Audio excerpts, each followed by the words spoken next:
Hello guys, मैं सुनील पारिक हर्षित चौधरी के साथ टी सीरीज क्लासेज में आपका हार्दिक स्वागत करता हूं। तो आज का अपना जो पॉइंट रहेगा वो रहेगा आवेश का क्वांटीकरण का सिद्धांत। आवेश का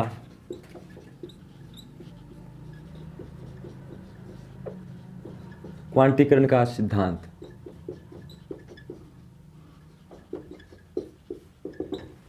यानी कि अपन जो पिछले वाला जो अपना इलेक्ट्रोस्टैटिक जो चैप्टर जो चल रहा था उसका ये अगला वाला पॉइंट है। उसके अंदर अपने बात की इलेक्ट्रोस्टैटिक जो होता है वो क्या होता है, उसके अंदर अपने बात की थी आवेश के बारे में। यानी आवेश वाला जो पॉइंट चल रहा था उसके अंदर अपना अगला पॉइंट आता है आवेश का क्वांटीकरण का सिद्धांत। तो इस वीडियो में अपन जो बात करेंगे वो करेंगे आवेश का क्वांटीकरण का सिद्धांत, आवेश संरक्षण का सिद्धांत और द्रव्यमान में अंतर, इसके बारे में। ये क्या होते हैं इसके बारे में इस वीडियो में बात करने वाले हैं। बहुत ही अच्छा टॉपिक है, तो इस वीडियो पूरा देखिएगा और नोट्स भी आप बना लीजिएगा और नोट्स में लिख भी लीजिएगा कि क्या चीज़ मतलब आवेश क्या है, क्वांटीकरण का सिद्धांत क्या है, आवेश संरक्षण का सिद्धांत क्या है, इसके बारे में, ताकि क्वेश्चन जो कंपटीशन के जो एग्जाम होते हैं उनके अंदर बार बार पूछे भी जाते हैं। तो देखते हैं आवेश का क्वांटीकरण का सिद्धांत। देखिए ये मेरे पास क्या है, कोई वस्तु, ये मेरे पास क्या है, कोई वस्तु, ठीक है। तो आवेश का क्वांटीकरण का सिद्धांत समझने से पहले मैं आपको बता देता हूँ कि मेरे पास क्या है, एक NaCl, यानी कि इसके अंदर क्या होता है, Na पॉजिटिव होते हैं और Cl क्या होता है माइनस में। ये दोनों जुड़ के यहाँ पे क्या बन जाता है अपने पास NaCl, ठीक है। तो ये मेरे पास क्या है, कोई वस्तु। इस वस्तु के अंदर अब मैं कोई वस्तु अगर इलेक्ट्रॉन मेरे पास से लेती है, अगर कोई वस्तु इलेक्ट्रॉन लेती है यानी ग्रहण करती है, मेन बात है ग्रहण करती है, तो उसके अंदर क्या कौन सा आवेश आता है, हमेशा नेगेटिव। कौन सा आवेश आता है, नेगेटिव। अगर कोई वस्तु इलेक्ट्रॉन मुक्त करती है या देती है, इलेक्ट्रॉन देती है, तो वहाँ पे कौन सा आवेश आता है, पॉजिटिव, ठीक है। यानी कि मेरे पास कोई वस्तु है, वो वस्तु इलेक्ट्रॉन ले रही है, कहीं से इलेक्ट्रॉन ले रही है, तब तो वहाँ पे क्या आएगा, माइनस। अगर कोई वस्तु है मेरे पास, वो वस्तु क्या करती है, इलेक्ट्रॉनों को देती है यानी मुक्त करती है इलेक्ट्रॉनों को, तब वहाँ पे क्या आएगा, आवेश पॉजिटिव, ठीक है। तो इसके बारे में अपने पिछले वाले वीडियो में बात भी कर चुके हैं। इलेक्ट्रोस्टैटिक वाला जो वीडियो था उसके अंदर अपन ने इसी के बारे में बात की थी, ठीक है। इस वीडियो में अपन इसके आगे के पॉइंट के बारे में बात कर रहे हैं। तो देखिए ये वस्तु अपन कहीं से अगर इलेक्ट्रॉन लेती है, ठीक है, कहीं से इलेक्ट्रॉन लेती है यानी इसके पास इलेक्ट्रॉन कम पड़ गए थे, तो इस वस्तु ने क्या किया, इलेक्ट्रॉन ले लिया। तो मान लीजिए कितना इलेक्ट्रॉन लिया, एक इलेक्ट्रॉन। कितना लिया, एक इलेक्ट्रॉन। तो यहाँ पे अगर मैं इलेक्ट्रॉन के आवेश की बात करूँ, एक इलेक्ट्रॉन के आवेश की बात करूँ, तो मेरे पास होता है 1.6 × 10⁻⁻19 कूलाम। कितना होता है, 1.6 × 10⁻⁻19 कूलाम, ठीक है। अगर ये वस्तु एक इलेक्ट्रॉन लेती है तो इस वस्तु का आवेश क्या हो जाएगा, एक इलेक्ट्रॉन का आवेश इंटू, मतलब कितना इलेक्ट्रॉन लिया इसने, एक इलेक्ट्रॉन, तो एक आ गया, इंटू एक इलेक्ट्रॉन का आवेश, एक इलेक्ट्रॉन का आवेश, एक इलेक्ट्रॉन का आवेश। अब एक इलेक्ट्रॉन का आवेश कितना होता है, 1 × 1.6 × 10⁻⁻19 कूलाम, ठीक है, वो भी माइनस के अंदर। तो इस वस्तु के ऊपर कुल आवेश कितना हो गया, 1.6 × 10⁻⁻19 कूलाम। अगर ये वस्तु अगर मेरे पास 2 इलेक्ट्रॉन लेती, यानी एक नहीं लेती 2 लेती, तो यहाँ से गुणा किसका हो जाता, 2 × एक इलेक्ट्रॉन का आवेश कितना होता है, -1.6 × 10⁻⁻19 कूलाम, ठीक है। तो यहाँ पे माइनस आएगा। तो इस वस्तु का जो आवेश होता है वो क्या हो जाएगा, 2 × -1.6 × 10⁻⁻19 कूलाम। अगर ये वस्तु मेरे पास 2 नहीं लेती, अगर 3 लेती, कितने इलेक्ट्रॉन लेती, 3, तो यहाँ से 3 का गुणा हो जाता। अगर मान लीजिए इसी प्रकार कितने भी इलेक्ट्रॉन ले सकती है और कितने भी छोड़ सकती है, तो मेरे को पता नहीं होता कोई वस्तु कितने इलेक्ट्रॉन ले रही है और कितने छोड़ रही है। तो यहाँ से अगर 1 2 3 4 से लेती जाएगी तो वहाँ पे कितने ले सकती है, अधिकतम n, कितने ले सकती है, n। तो मैं यहाँ पे क्या लिख सकता हूँ, n × एक इलेक्ट्रॉन का आवेश, एक इलेक्ट्रॉन का आवेश, एक इलेक्ट्रॉन का आवेश। यानी कि कोई वस्तु अगर मेरे पास इलेक्ट्रॉन लेती है अथवा छोड़ती है, तो वहाँ पे मतलब कितने ले रही है कितने छोड़ रही है, वो तो क्या है मेरे पास n, और एक इलेक्ट्रॉन का आवेश यहाँ पे फिक्स रहेगा, वो चेंज नहीं होगा, वही वस्तु पे क्या हो जाएगा, आवेश हो जाएगा। यानी कि ये वस्तु थी मेरे पास, इसने कितने इलेक्ट्रॉन लिए, मान लीजिए एक इलेक्ट्रॉन लिया और एक इलेक्ट्रॉन का आवेश कितना हो, इतना, तो कुल इसके पास जो टोटल आवेश हो जाएगा वो कितना हो जाएगा, 1.6 × 10⁻⁻19 कूलाम। अगर ये वस्तु मेरे पास 2 इलेक्ट्रॉन लेती तो इसका जो आवेश हो जाता वो कितना हो जाता, 2 इंटू 1.6 इंटू 10⁻19 कूलाम। ठीक है, इसी प्रकार आवेश इसका बढ़ जाता है, घट जाता है। तो Q बराबर क्या हो जाता है अपने पास, N यहाँ पे क्या है, स्थानांतरित इलेक्ट्रॉन, स्थानांतरित इलेक्ट्रॉन इंटू एक इलेक्ट्रॉन का आवेश, एक इलेक्ट्रॉन का आवेश। और ये आता है प्लस या माइनस में, क्योंकि कोई वस्तु इलेक्ट्रॉन ले भी सकती है और छोड़ भी सकती है। तो यहाँ पे तो ये इलेक्ट्रॉन क्या कर रही थी, ले रही थी।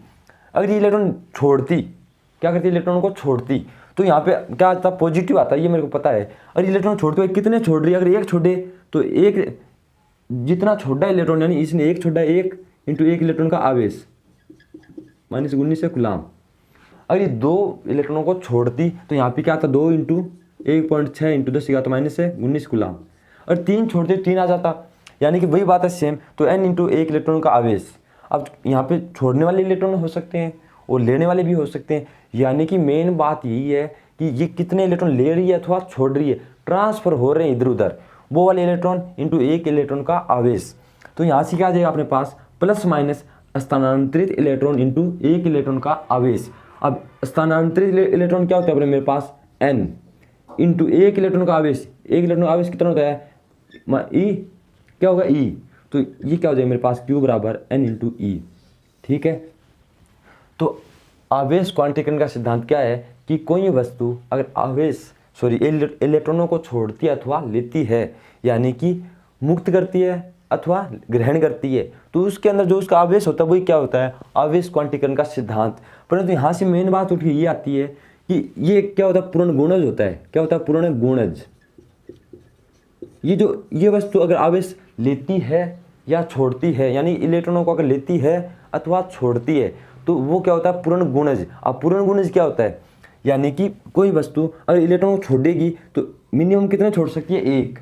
भाई कोई अगर वस्तु इलेक्ट्रॉनों को छोड़ती है तो 1 इलेक्ट्रॉन मिनिमम छोड़ सकती है। अगर अधिकतम की बात करूं तो कितने भी छोड़ सकती है ना, छोड़ सकती है, कोई पता नहीं होता मुझे। परंतु यहाँ पे 1 इलेक्ट्रॉनों से कम छोड़ना क्या नहीं होता, संभव नहीं होता। जैसे मान लीजिए 0.9, या 1 इलेक्ट्रॉन से ज़्यादा की बात करूँ 1.6, 1.5, 1.9, इस प्रकार इलेक्ट्रॉन को छोड़ना क्या नहीं होता, संभव मेरे पास नहीं होता। यानी पॉइंटों में नहीं छोड़ सकते अपन, या तो एक पूरा छोड़ेगी या 2 छोड़ेगी या 3 छोड़ेगी, इस प्रकार पूर्ण संख्याओं के रूप में, यानी जो पूर्ण क्या है, गुण अपने आप में, उसी प्रकार वो आवेश को छोड़ेगी अथवा ग्रहण करेगी, उसके रूप में छोड़ सकती है। तो ये क्या होता है, एक पूर्ण गुणज होता है। तो यही क्या है, एक आवेश क्वांटीकरण का सिद्धांत। ठीक है, तो अगले वाला जो पॉइंट आता है वो अपने पास आता है। हर बार ऐसा होता है कि कोई वस्तु अगर इलेक्ट्रॉन को छोड़ दे अथवा ले तो पूर्ण गुणज के रूप में ही छोड़ती है। हाँ, ऐसा ही होता है। अगर कोई वस्तु इलेक्ट्रॉन को छोड़ती है अथवा लेती है तो हमेशा पूर्ण गुणज के रूप में ही छोड़ेगी अथवा पूर्ण गुणज के रूप में ही लेगी। परंतु एक अपने पास आता है क्वार्क। क्या आता है, क्वार्क। अभी क्वार्क क्या होता है, ये एक परमाणु, मतलब एक कण होते हैं। क्या होता है, छोटे छोटे कण, परमाणु उनकी कक्षाओं में पाए जाते हैं, छोटे छोटे कण पाए जाते हैं। ये क्या होता है, इनका जो आवेश होता है वो क्या होता है, 1/2 प्लस माइनस 1/2, सॉरी 1/3 या प्लस माइनस 2/3 इलेक्ट्रॉन। यानी कि क्वार्क एक ऐसा कण होता है जिसके अंदर 1/3 इलेक्ट्रॉन होते हैं। यानी कि यहाँ से जो इलेक्ट्रॉन छोड़ते हैं तो लेते हैं, तो 1/3 लगभग 0.33 आ गया। अब मैंने अभी बताया था पूर्ण गुणज के रूप में होता है, परंतु ये क्या मेरे पास पूर्ण गुणज नहीं है। क्या नहीं है मेरे पास, ये पूर्ण गुणज नहीं है। तो यहाँ पे क्या ऐसा संभव होता है, हाँ होता है। ये क्वार्क क्या होता है, अपने आप में एक मुक्त पदार्थ नहीं होता। ये कभी मुक्त अवस्था में रह नहीं पाता, मुक्त अवस्था में कभी नहीं रह पाता कि यहाँ पे क्वार्क पड़ा है, ऐसा कभी नहीं होता। इसलिए ये क्या, ऐसी जगह जहाँ पर अवस्थाएं क्या नहीं होती, वो पदार्थ मुक्त अवस्था में नहीं रह पाता, वो ऐसा कर सकता है, परंतु ये कभी इसका विरोध नहीं करेगा। यानी क्वांटीकरण के सिद्धांत का कभी ये क्वार्क विरोध नहीं करता कि आपने तो ये बोला है पूर्ण गुणज के रूप में छोड़ सकते हैं, परंतु मैंने 1/3 छोड़ दिया या 2/3 छोड़ दिया या 2/3 ले लिया अथवा 1/3 ले लिया। इस प्रकार क्वार्क कभी इसका विरोध नहीं करता, क्योंकि क्वार्क क्या एक कण है, क्या है, कण। वो कभी मुक्त अवस्था में नहीं रह पाता। तो यहाँ से आपको पता लग गया होगा कि प्रत्येक पदार्थ इलेक्ट्रॉन छोड़ता है अथवा लेता है तो हमेशा पूर्ण गुणज होता है वो। ठीक है, कोई छोटे छोटे अगर कण हैं किसी पदार्थ के, जैसे इलेक्ट्रॉन, प्रोटॉन अथवा न्यूट्रॉन हो गए, उसी प्रकार आपका क्या होता है, क्वार्क होता है। वो पदार्थ ऐसे, वो कण ऐसे कर सकते हैं, परंतु वो किसका पालन नहीं करते, क्वांटीकरण के सिद्धांत का पालन भी नहीं करते और इसका विरोध भी नहीं करते। क्वांटीकरण का सिद्धांत ये बोलता है कोई ऐसे पदार्थ जो मुक्त अवस्था में रह सकते हैं, परंतु ये मुक्त अवस्था में नहीं रह सकता, ये क्या होता है, अस्थिर। क्या होता है, अस्थिर। मुक्त अवस्था में नहीं रह पाते वे पदार्थ ऐसा कर सकते हैं, परंतु मुक्त अवस्था में जो रह पाते हैं वो ऐसा कभी नहीं कर सकते। ठीक है, ये था आवेश क्वांटीकरण का सिद्धांत।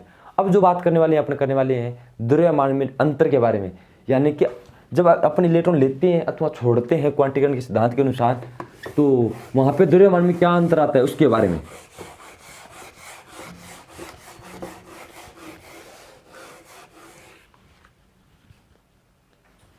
देखिए, क्वांटीकरण के सिद्धांत के अनुसार अब जो बात करने वाले हैं, अपने करने वाले हैं द्रव्यमान में अंतर। द्रव्यमान में अंतर,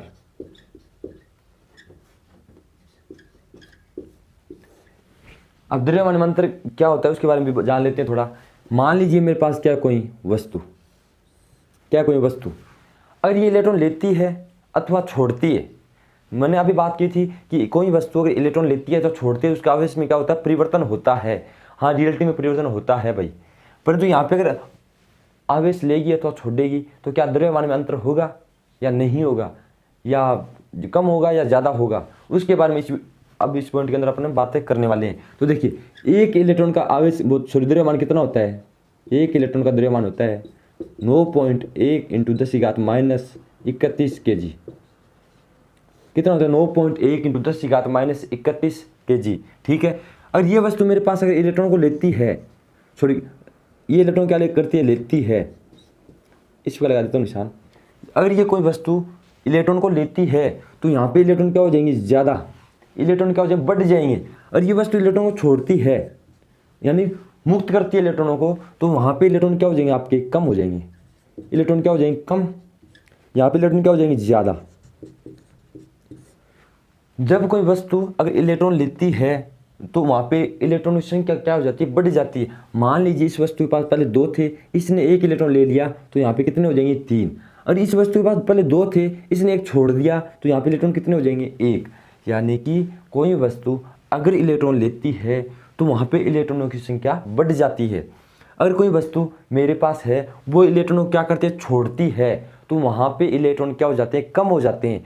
अब जब इलेक्ट्रॉन ज़्यादा हो रहे हैं तो एक इलेक्ट्रॉन का द्रव्यमान कितना होता है मेरे पास, 9.1 × 10⁻31 kg। तो इतना वजन उसका द्रव्यमान क्या हो जाएगा, बढ़ जाएगा। अगर एक छोड़ती है तो एक के अनुसार बढ़ेगा, यानी कि द्रव्यमान क्या होता है, m। इस वस्तु को मान लेता हूँ मैं m द्रव्यमान है, ठीक है। और एक इलेक्ट्रॉन इसने ले लिया तो इस वस्तु का द्रव्यमान क्या हो जाएगा, द्रव्यमान में क्या हो जाएगा, परिवर्तन। तो मैं इसको लिख देता हूँ डेल्टा m। और कितने इलेक्ट्रॉन छोड़े, n, मान एक छोड़ा तो एक और 2 छोड़ा तो 2। जैसे मान लीजिए इस वस्तु ने एक इलेक्ट्रॉन छोड़ा तो कितना द्रव्यमान बढ़ा, एक इलेक्ट्रॉन का द्रव्यमान बढ़ा। अब एक इलेक्ट्रॉन द्रव्यमान कितना होता है, 9.1 × 10⁻31 kg। ये इसका टोटल द्रव्यमान हो गया, ठीक है। इतना परिवर्तन हो गया द्रव्यमान में भाई, पहले जो था वो था। और एक इलेक्ट्रॉन छोड़ा या लिया तो 9.1 × 10⁻31 kg उसका द्रव्यमान बढ़ गया, यानी परिवर्तन हो गया उसके अंदर। अगर वो 2 लेती तो वहाँ पे क्या हो जाता, 9.1 × 10⁻31 kg। यानी कि अगर कोई वस्तु ये वस्तु मेरे पास 2 इलेक्ट्रॉन ले रही है तो यहाँ पे परिवर्तन कितना होगा, 2 × 9.1 × 10⁻31 kg, यानी कि धीरे धीरे बढ़ रहा है। जैसे एग्जाम्पल के तौर पर अगर मैं बात करूँ, मान लीजिए मेरे पास एक पेन है, 5 रुपये लगते हैं, तो कितने रुपये लगे, 5। और मेरे पास 2 पेन होती तो कितने रुपये लगते, 10 रुपये। यानी कि रुपये बढ़ रहे हैं, जब पेनों की संख्या बढ़ रही है तो रुपये बढ़ रहे हैं। बट एक पेन की कीमत क्या है, फिक्स है। यानी कि एक इलेक्ट्रॉन का द्रव्यमान क्या है मेरे पास, फिक्स। परंतु इलेक्ट्रॉन यहाँ पे क्या हो रहे हैं, परिवर्तन हो रहे हैं, बढ़ रहे हैं इलेक्ट्रॉन, तो उसका द्रव्यमान भी क्या होगा, बढ़ेगा, ठीक है। अगर मेरे पास ये तो आ गया पॉजिटिव के अंदर, भाई इलेक्ट्रॉन बढ़ रहे हैं तो पॉजिटिव में आ गया। और यही बात ऐसा होता कि मेरे पास ये तो पॉजिटिव आ गया। अगर मेरे पास कोई पेन 20 रुपये में, 20 पेन है 5 रुपये में आती है एक पेन, तो मेरे पास 100 रुपये लगते। अगर मुझे पेन 15 ही लेके आनी थी, कितनी लेके आनी थी, 15, और 5 रुपये की पेन है, मैंने पेन की संख्या क्या कर दी, यहाँ पे कम कर दी, कितनी, 5। तो यहाँ से 25 रुपये क्या हो जाएंगे, कम हो जाएंगे, तो यहाँ पे कितने हो जाएंगे, 75 रुपये। यानी कि जब पेनों की संख्या घटी तो पैसे भी क्या हो गए आपके कुल घट गए। उसी प्रकार अगर कोई वस्तु इलेक्ट्रॉनों को छोड़ती है तो वहाँ पे आवेश क्या हो जाएगा, सॉरी द्रव्यमान क्या हो जाएगा माइनस के अंदर। माइनस के अंदर होने का मतलब ये हो गया कि उसका द्रव्यमान घटेगा। अब द्रव्यमान क्या होता है एग्जाम्पल के तौर पर बता देता हूँ, पर रियलिटी बात वो नहीं है। यानी द्रव्यमान वजन होता है, एक प्रकार क्या होता है वजन, ठीक है। पर तो वजन मैं इसलिए ले रहा हूँ यहाँ पे आपको समझाने के लिए। और वजन और द्रव्यमान में क्या होता है यहाँ पे बहुत ज़्यादा डिफरेंस भी होता है कि वजन क्या होता है और द्रव्यमान क्या होता है, उसके बारे में अपन बाद में बात करेंगे। परंतु दोनों में क्या होता है डिफरेंस होता है, और समझाने के लिए मैं बता रहा हूँ वजन और द्रव्यमान एक जैसे ही होते हैं, ठीक है। तो आप वजन पर आप ध्यान करके कर सकते हैं बात। तो अगर मान लीजिए कि मेरे पास कोई पेन है, सॉरी कोई ये वस्तु है, मेरे पास क्या है कोई वस्तु, और ये इलेक्ट्रॉन छोड़ती है तो वहाँ पे एक इलेक्ट्रॉन छोड़ा तो 9.1 इंटू 10⁻31 kg द्रव्यमान क्या हो जाएगा कम हो जाएगा। और 2 को छोड़ती 2 इंटू आ जाता, 2 इंटू 9.1 इंटू 10⁻31 kg क्या हो जाता कम हो जाता। तो मैं यहाँ से क्या लिख सकता हूँ डेल्टा एम, यानी कि मास यानी द्रव्यमान में परिवर्तन। कितना परिवर्तन होगा, एक इलेक्ट्रॉन का परिवर्तन into sorry number of electron, कितने इलेक्ट्रॉन घटे या बढ़ रहे हैं। तो इसके अंदर मैं ले लूँ प्लस या माइनस, मतलब प्लस का मतलब ये हो गया बढ़ सकते हैं, माइनस का मतलब ये हो गया घट सकते हैं, इंटू एक इलेक्ट्रॉन का द्रव्यमान। अब एक इलेक्ट्रॉन द्रव्यमान कितना होता है 9.1 इंटू 10⁻31 kg, वो आपको याद है। तो एक इलेक्ट्रॉन का द्रव्यमान, एक इलेक्ट्रॉन का द्रव्यमान, ठीक है, एक इलेक्ट्रॉन का द्रव्यमान, ये हो गया फॉर्मूला। तो इसको मैं इस प्रकार लिख सकता हूँ, मैं इसको इस प्रकार लिख सकता हूँ डेल्टा एम बराबर plus minus N into M E, यानी इलेक्ट्रॉन का द्रव्यमान, ठीक है। ये मेरे पास क्या होगा फॉर्मूला।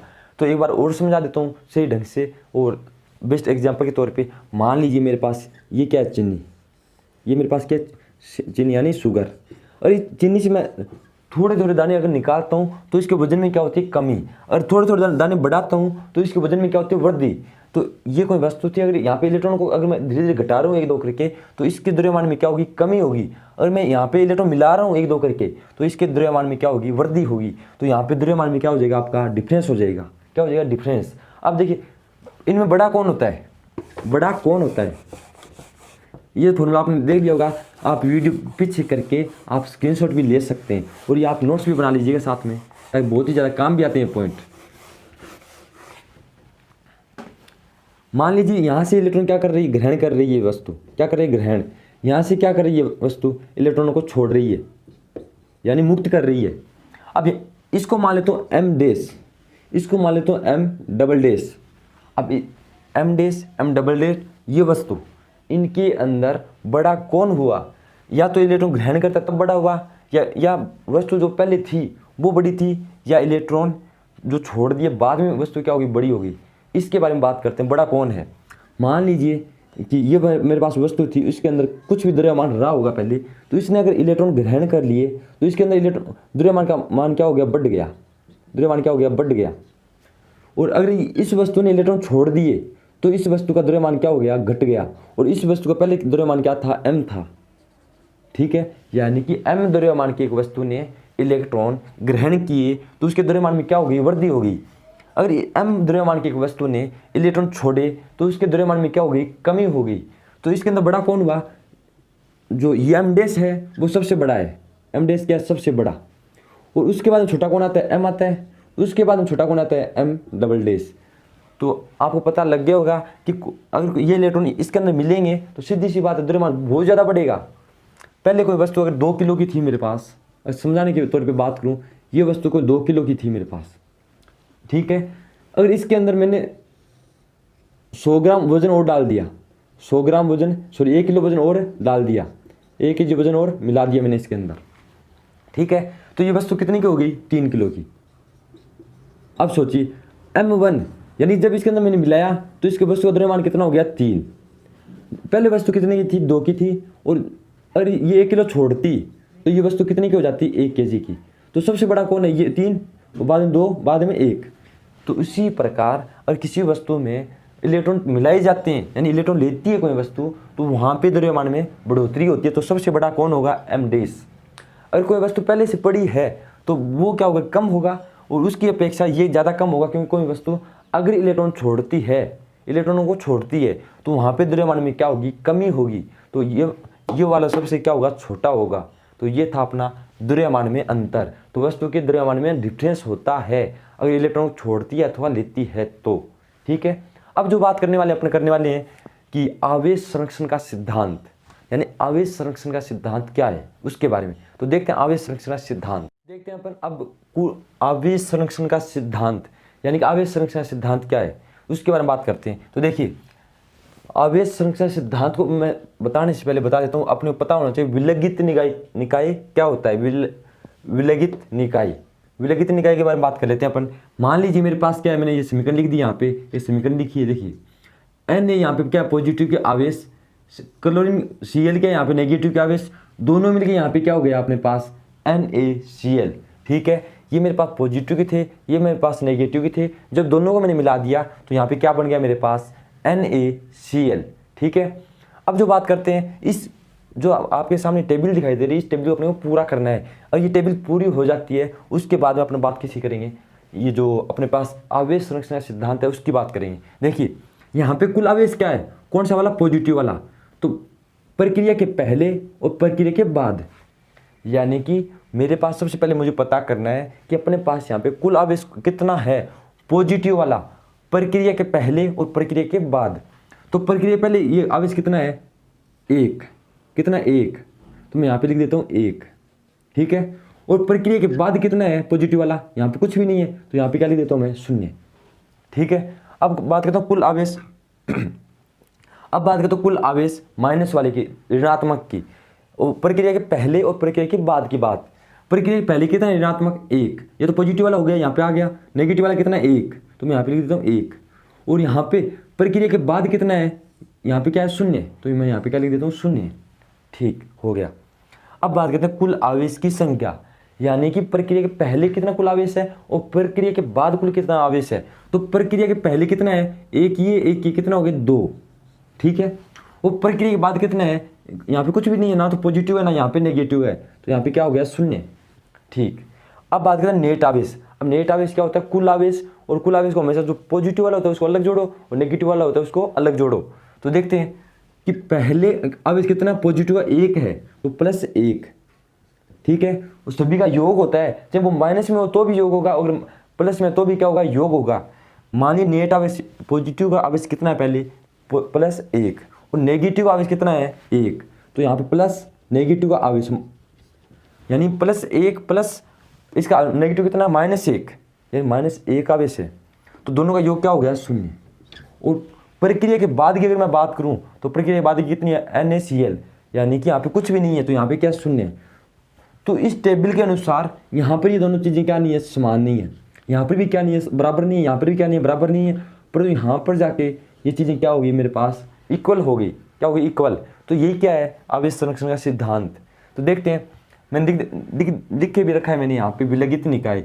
विलगित निकाय की किसी प्रक्रिया में नेट आवेश, क्या यहाँ पे नेट आवेश, ये शब्द आपको याद रखना है। अगर नेट आवेश आपके पास नहीं आता है तो आपका आवेश संरक्षण सिद्धांत प्योर क्या हो जाएगा, गलत हो जाएगा। तो यहाँ पे क्या आना चाहिए, नेट आवेश। तो नेट आवेश प्रक्रिया के पूर्व व प्रक्रिया के बाद में बराबर रहते हैं, यही क्या है, आवेश संरक्षण सिद्धांत है। यानी कि कुल आवेश चेंज हो सकता है, कुल आवेश नेगेटिव वाला भी चेंज हो सकता है, कुल आवेश की संख्या वो भी आपकी क्या हो सकती है, चेंज हो सकती है। यानी कि यहाँ पे दो है, यहाँ पे क्या आ गया, मेरे पास शून्य आ गया।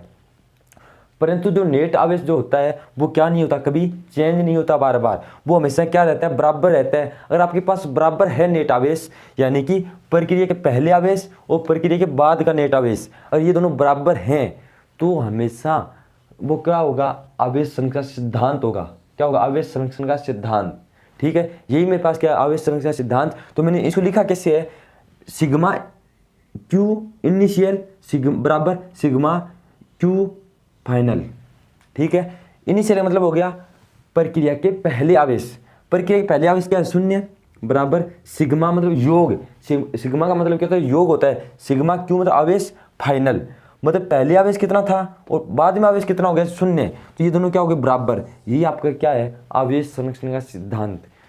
तो ये वाला वीडियो अपना यहीं तक रहेगा। तो अगले वाले वीडियो में अपन अगले वाले टॉपिक के बारे में बात करेंगे। तो मैं आशा करता हूँ ये वाला वीडियो आपको पसंद आया होगा। अगर ये वीडियो आपको पसंद आया तो इस वीडियो लाइक कीजिए, शेयर कीजिए और हमारे इस चैनल को सब्सक्राइब कीजिए। Thank you guys.